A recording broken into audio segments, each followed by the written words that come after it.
शिका. चुकू द्या निर्णय चुकला तर, अडचण काय आहे? यशस्वी कोण होतात? जे योग्य निर्णय घेतात ते नव्हे, तर घेतलेला निर्णय योग्यच कसा होता हे जे सिद्ध करतात ते. सगळ्यात महत्वाचं आहे. मॉन्टी रॉबर्ट नावाचा एक रेसकोर्सवर घोड्यांच्या तबेल्यात काम करणाऱ्या मजुरांचा पोरगा होता.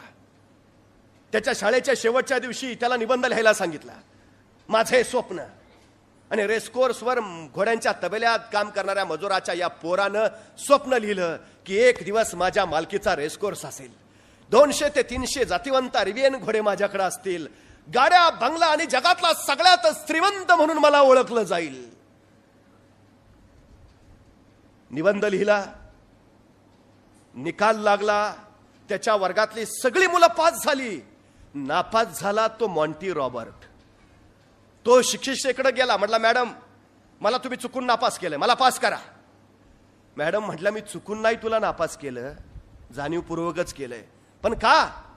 अरे तू स्वप्न काय लिहिलं, निबंध काय लिहिलायस तू? तू रेस्कोरचा मालक असणार, 200-300 जातिवंत अरेबियन घोडी तुझ्याकडं, गाड्या, बंगला. अरे वेड्या, शक्य होईल ते स्वप्न बघावं, अशक्य कुटीतलं नाही. कधी कळणार तुला? तुझं हे स्वप्न कधीच पूर्ण होऊ शकत नाही. असं नसतं स्वप्न. अरे तू विसरू नको, तू रेसकोर्सवर काम करणारा एका गरीब मजुराचा मुलगा आहेस. मी तुला पास करूच नाही शकत. नाही मॅडम, तुम्ही मला पास करा.